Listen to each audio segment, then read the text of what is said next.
Hello hello Annyeong, bonjour à toutes et à tous, j'espère que vous allez bien. Aujourd'hui, vous l'avez vu dans le titre de la vidéo, et c'est un sujet qui m'a été beaucoup demandé. On va parler de l'apprentissage de la langue coréenne, et plus particulièrement de tous les livres ou supports que j'utilise au quotidien pour étudier. Alors la première étape dans l'apprentissage de la langue coréenne, vous savez déjà toutes et tous ce que c'est l'apprentissage de l'alphabet, le Hangul. Alors je vous vois venir, il y a des personnes qui me disent oui mais avec la romanisation, non stop. Bye bye la romanisation, ça c'est vraiment pourri, ça va vous porter préjudice pour la suite, vraiment faites-moi confiance, ne regardez pas la romanisation, je ne sais même pas comment vous faites pour lire ça.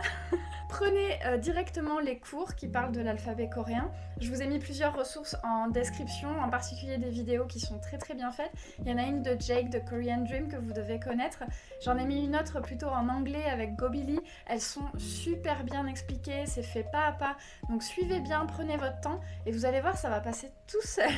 Et en plus une fois que vous avez réussi à apprendre le Hangul, tout du moins les bases, vous allez pouvoir commencer à faire quelques petites phrases, apprendre des petits mots assez simples et vraiment ça va vous aider pour la suite et encore plus pour la prononciation. Et surtout n'achetez pas de livres, c'est pas nécessaire pour le Hangul, je pense que vous pouvez simplement prendre un cahier et essayer de former quelques mots ou même ne serait-ce que des sons. Puisque pour l'instant vous n'avez pas encore de vocabulaire, vous pouvez essayer d'écrire des mots français avec l'alphabet coréen, c'est marrant aussi à faire au début, donc voilà. Une fois la première étape du Hangul passée, vous allez pouvoir commencer à apprendre quelques mots de vocabulaire, de grammaire et pouvoir faire vos premières petites phrases en coréen. Donc pour ça, alors je ne l'ai pas avec moi puisque c'était le niveau grand débutant. Il y a un livre que j'avais utilisé à l'époque qui s'appelle Cours de coréen, je vous mets la petite photo ici.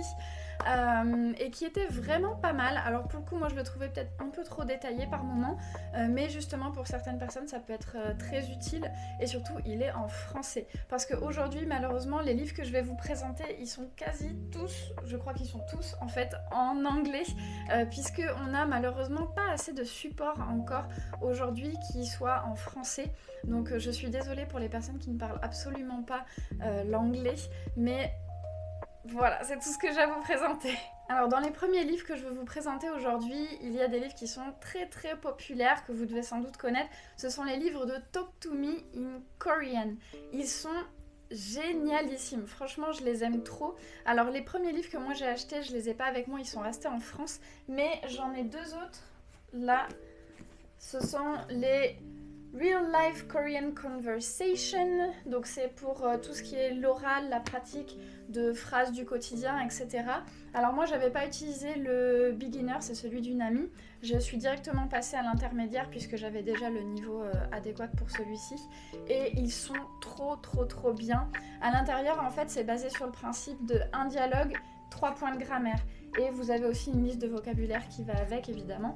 Et j'adore ce format, les dialogues sont super interactifs, ils sont drôles en plus, j'ai vraiment beaucoup rigolé en lisant ce livre. Donc ouais, ça je vous le recommande fois 1000. Ensuite j'avais aussi pris d'autres livres de Talk to Me in Korean. Alors je vais pas vous faire la description de tous parce qu'il y en a certains qui sont moins utiles. Par contre il y a celui-ci, My Daily Routine in Korean, et celui-ci... c'est pareil, je l'ai vraiment beaucoup utilisé. Ce qui est bien avec ce livre, c'est qu'en fait, vous avez une page avec des dessins. Je vais vous mettre un encart ici. Et vous avez tous les mots de vocabulaire que vous pouvez utiliser dans le même thème ou dans la même pièce par exemple. Toutes les actions qui sont liées, donc c'est très mignon comme design, c'est très simple, très accessible. Donc moi j'ai vraiment adoré ça pour pratiquer justement la routine, les mots du quotidien. Ah oui, et pour revenir sur les livres de Talk to Me in Korean qui sont classés par niveau, moi j'ai vraiment adoré travailler avec ça. C'est un peu sur le même principe d'un dialogue avec les points de grammaire et en fait c'est super fluide, c'est très agréable à lire, c'est intéressant et surtout il est fait d'une manière en fait où vous pouvez ensuite pratiquer le vocabulaire que vous avez étudié et la grammaire que vous avez étudié dans les leçons juste avant, donc ça aide vraiment la mémorisation. Et en plus avec vous avez le workbook, donc ça vous permet de bien pratiquer les points de grammaire que vous venez de voir, donc vraiment au top. Ensuite, vous avez aussi les livres d'institut ou d'université. Ça, j'en ai vraiment beaucoup, j'en ai encore derrière. Alors, les livres d'institut et d'université sont assez similaires sur la construction avec le reste. Là, la différence que j'ai entre les deux, principalement, c'est que les livres d'université sont beaucoup plus fournis en documents, en textes, en exercices que ceux que j'ai pu trouver à celui de l'Institut. Là, c'est l'Institut Canada. J'avais utilisé seulement pour ce niveau. Je l'ai trouvé très très bien, mais c'est vrai que si vous voulez plus de pratique et plus de temps, dans ce cas-là, je vous recommanderais plus les livres d'université qui, eux, sont vraiment très riches pour le coup. Et à l'intérieur, vous avez comme ça des grands textes. Je sais pas si on le voit. Des grands textes, et ça j'ai vraiment aimé parce que c'est pas toujours évident de trouver des supports pour pouvoir pratiquer la lecture, etc. Donc ouais, ça c'est un grand oui. Et en plus ça suit les niveaux officiels de langue coréenne. Vous savez que c'est sur 6 niveaux, donc quand vous avez les niveaux 4, c'est niveau 4 quoi. Il n'y a pas de différence comparé à Talk to Me in Korean par exemple. Les personnes qui me suivent sur Instagram savent qu'en ce moment je suis en train de préparer l'examen du TOPIK, le fameux, et pour ça j'utilise 2 livres principalement, ce sont ces deux-là. Le premier c'est le TOPIK en 30 jours. Donc ce que j'aime beaucoup avec ce livre en fait, c'est qu'il est focalisé uniquement sur le vocabulaire. Donc vous avez une liste comme ça avec le vocabulaire à checker avant de commencer votre unité si je puis dire. Et ensuite vous avez comme ça le vocabulaire qui est indiqué avec une phrase d'exemple, tous les mots reliés, donc c'est vraiment super pratique. Et ils indiquent aussi dans l'examen comment ça peut apparaître, donc c'est vraiment super sympa. Et le deuxième c'est un petit peu plus compliqué à présenter, je pense que je présenterai les deux plus en détail dans une vidéo sur le sujet. Donc celui-ci, il est vraiment bien parce qu'en fait ça reprend d'anciens sujets du TOPIK et c'est détaillé, il vous explique comment répondre à chaque question, les types de questions qui existent à l'examen, donc il est vraiment très bien. Et vous avez pas mal de vocabulaire, de points de grammaire aussi à l'intérieur, donc c'est un petit peu un tout en un, mais par contre ça prend pas mal de temps pour étudier avec. En plus de ces deux livres, j'utilise aussi le Korean Grammar in Use. Il est du niveau intermédiaire celui-ci et c'est vraiment super bien parce qu'en fait vous avez tous les points de grammaire qui sont détaillés un à un avec comment utiliser le point de grammaire, dans quel contexte, les points de grammaire aussi qui sont similaires et des exercices. Donc en fait à chaque fois que je vois un point de grammaire que je sens pas trop maîtrisé, hop, je vais voir dans le livre et comme ça me permet de bien asseoir mes connaissances et de pouvoir pratiquer un petit peu. Alors maintenant, si on parle un petit peu plus de votre pratique du vocabulaire et de la grammaire, alors déjà pour la grammaire, je pense qu'il n'y a pas tant de choses que ça à faire si vous suivez en fait l'enseignement des cours dans les différents niveaux, si vous suivez avec les livres là comme je vous ai montré, vous ne devriez pas avoir de problème avec la grammaire a priori, mais c'est vrai que le fameux Grammar in Use peut être utile après parce qu'il y en a tellement que vous finissez par les oublier ou les confondre et surtout à vous poser des questions, mais pourquoi on utilise ça ici et pas ça là?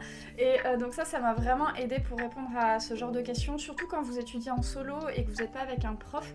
Donc ça c'est vraiment pas mal. Maintenant pour le vocabulaire, alors personnellement moi j'ai toujours un petit cahier, un calepin que je garde avec moi ou alors mes notes sur mon téléphone et quand il y a certains mots où je me dis ok ça va être utile dans mon quotidien, je le note et ensuite je les regroupe ensemble. J'essaie de faire le tri parce que certains mots sur le moment vous dites ah oui c'est très utile, j'ai besoin de savoir ce mot et en fait dans votre quotidien vous l'utiliserez quasiment jamais, donc essayez pas de vous surcharger avec trop de vocabulaire, c'est pas nécessaire. Par contre, moi ce que je fais, surtout en ce moment là que j'ai vraiment besoin d'étudier, c'est que j'utilise ce qu'on appelle des flashcards, je sais pas comment on dit en français, ce sont des petites cartes pour pratiquer le vocabulaire. Alors ça c'est vraiment très petit pour le coup parce que je veux pouvoir les prendre partout avec moi, mais en fait l'objectif c'est simplement d'écrire un mot sur la carte et au dos de pouvoir écrire sa traduction. Et comme ça, quand vous êtes dans les transports ou quand vous avez un petit peu de temps, vous regardez les mots un à un et vous essayez de vous rappeler ok ça veut dire ça veut dire ça. Si vous avez un petit peu plus de temps aussi, ce que je vous recommande c'est de temps en temps de prendre un mot et d'essayer de faire une phrase avec aussi, ça peut être vraiment d'une grande aide pour la suite Il faut avoir le temps ou en tout cas il faut être bien organisé, mais ça peut vraiment beaucoup vous aider. J'ai aussi vu plusieurs personnes faire des flashcards, mais plutôt regroupés avec 5-6 mots qui sont dans la même catégorie. Par exemple les vêtements, là pour l'hiver je vais mettre bonnet, écharpe, gants et les regrouper dans la même flashcard. Ça peut être hyper intuitif aussi à faire, donc il faut tester par rapport à ce qui vous convient, mais je trouve que c'est une très très bonne idée. Donc justement ça me permet de glisser sur un peu le prochain sujet. Vous avez aussi quelques applications qui vous permettent de faire vos propres flashcards. Donc il y en a certaines, je crois qu'elles sont déjà rentrées dedans, et d'autres qui sont beaucoup plus flexibles que vous pouvez créer. Vous pouvez ajouter des photos, du texte, etc. Donc c'est vraiment pas mal.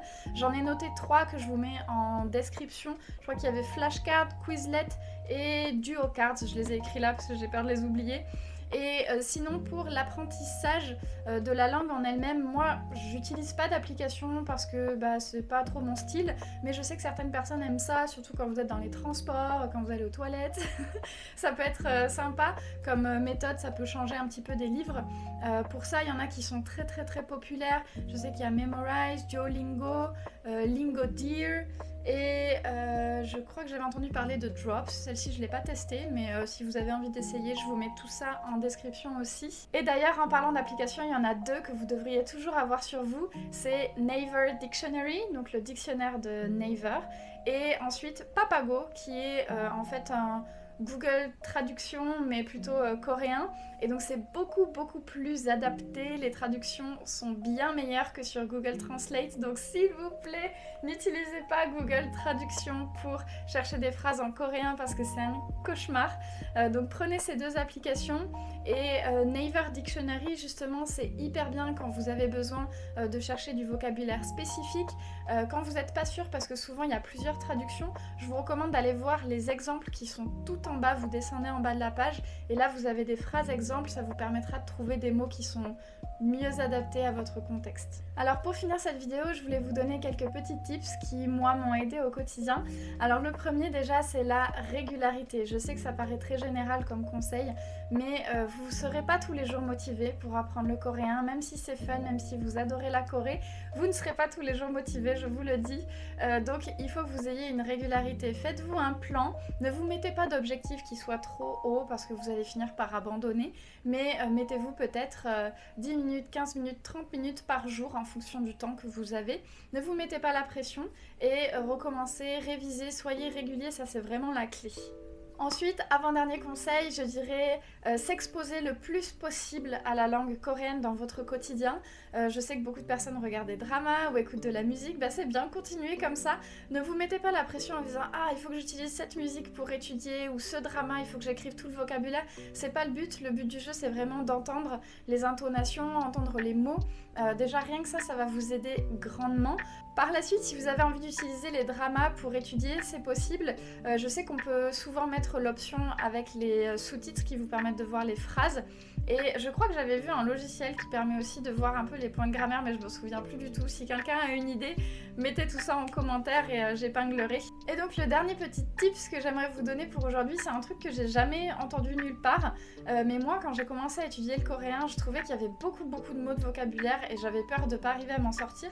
Du coup, ce que je faisais, c'est que je prenais des petits post-it, j'écrivais le mot en coréen dessus et j'en ai collé partout chez moi sur des objets du quotidien, sur une pomme, une banane, du lait, une cuillère. Je collais comme ça des petits post-it partout. Alors moi j'avais la chance de vivre seule déjà à ce moment-là, mais c'est super mignon et c'est pratique parce que du coup vous les voyez tous les jours et une fois que vous pensez bien les connaître, vous les retirez et voilà, ça vous fait déjà une bonne base de vocabulaire. Donc j'espère que c'est une tips qui pourra vous aider.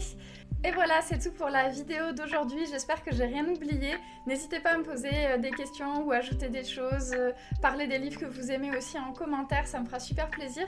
Et nous, on se retrouve très vite pour une prochaine vidéo à Séoul. Annyeong!